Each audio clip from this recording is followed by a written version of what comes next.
So one way to deal with some tricky questions is something called an ask it basket. And I put this after us talking about RSE because I think this is where people worry the most about questions.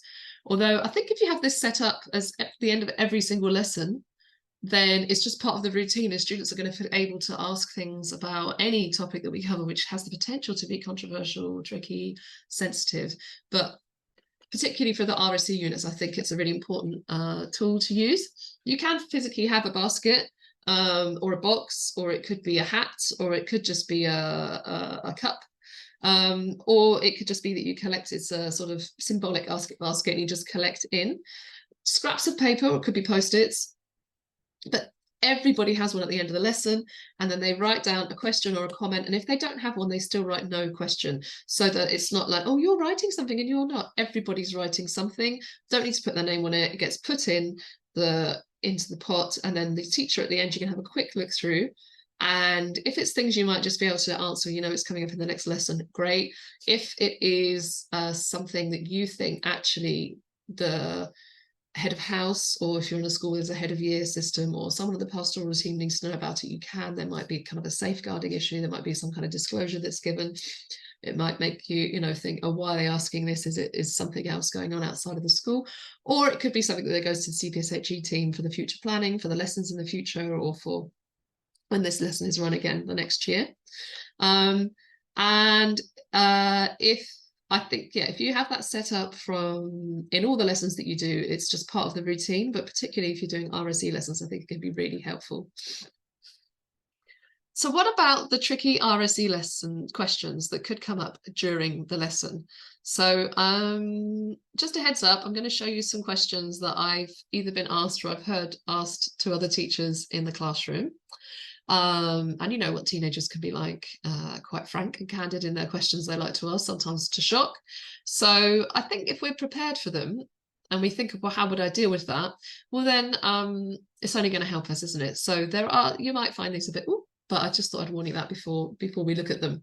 And for each one, I'll pause the video and perhaps you can talk to each other about how would you answer that, or what would you do if that question came to you. So first of all, you can think, does the question break the ground rules? If so, then you can refer the questioner and the class to the ground rules set out at the start of the session. So if the question is like, Miss, what do you think about this? Or Miss, when did you first have sex? Or something like that, you can say, hang on, I'm just going to pause you there. On our ground rules, maybe you've got them on the board here, maybe you just go back to it on the slide or in the books. We said we're not asking personal questions, so we're not breaking the ground rules, are we, with that? So you can always bring it back to the ground rules. Is it really embarrassing? Like, is it making everybody giggle in the room, basically? Have they asked something, everyone's giggled? Well, are they doing that? They could be doing it for different reasons, but are they doing it to sort of derail the lesson and be kind of, they're feeling awkward, so they're doing it to be a joker, get everybody laughing at them?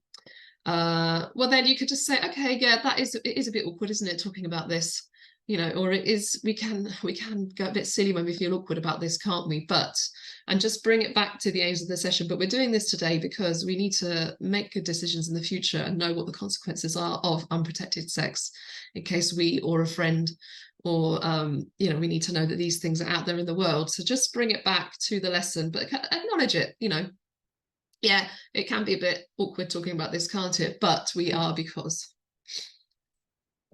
maybe it's something you don't know, and so it feels awkward because you don't actually know the answer to the question. Well, then you just admit that. Like I said, we can model with the students how we deal with these things in real life. Things are changing all the time. Science is changing, society's changing. So we can say, actually, I don't know that, but I'm going to find out and tell you next week.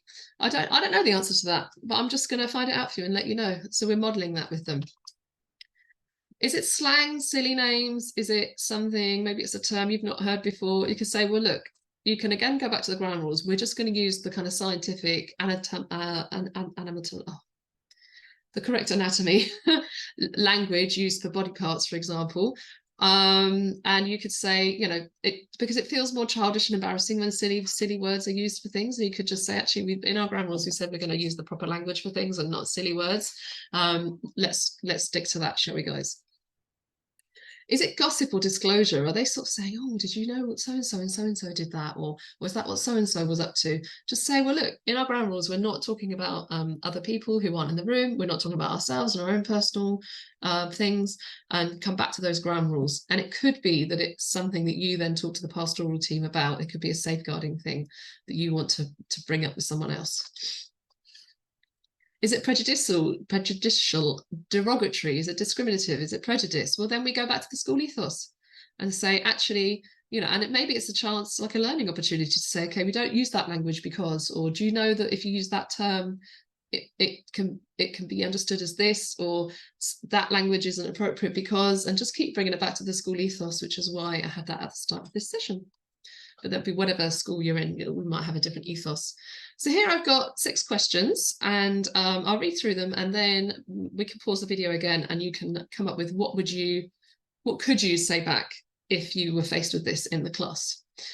So do you think 18 should be able to watch, this is them saying to the teacher, Miss, do you think under 18 should be able to watch porn? Sir, can you get all the STDs from oral sex? Miss, when did you first have sex? So why does it hurt when you first have sex? And isn't that what Taylor and Jack got caught doing? And why do people like it up the bum? So what would you say back to those if you were faced with that in the class?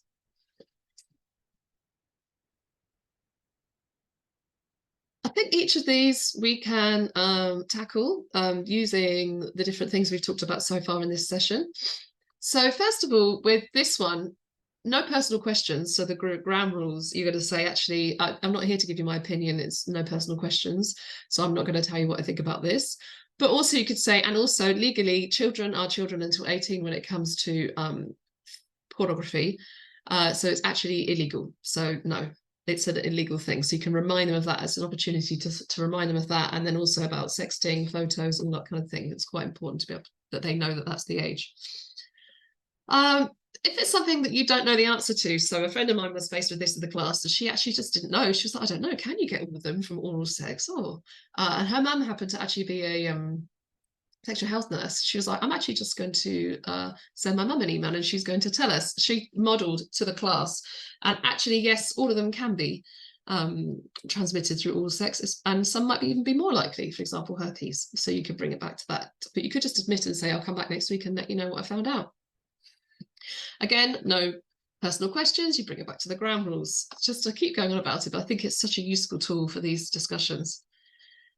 This question I thought could be a sign that someone is under pressure to have sex. It also depends on what age, perhaps the person who's asking this. It could be someone who's in a relationship or is being pressured by someone to have sex when they don't feel ready.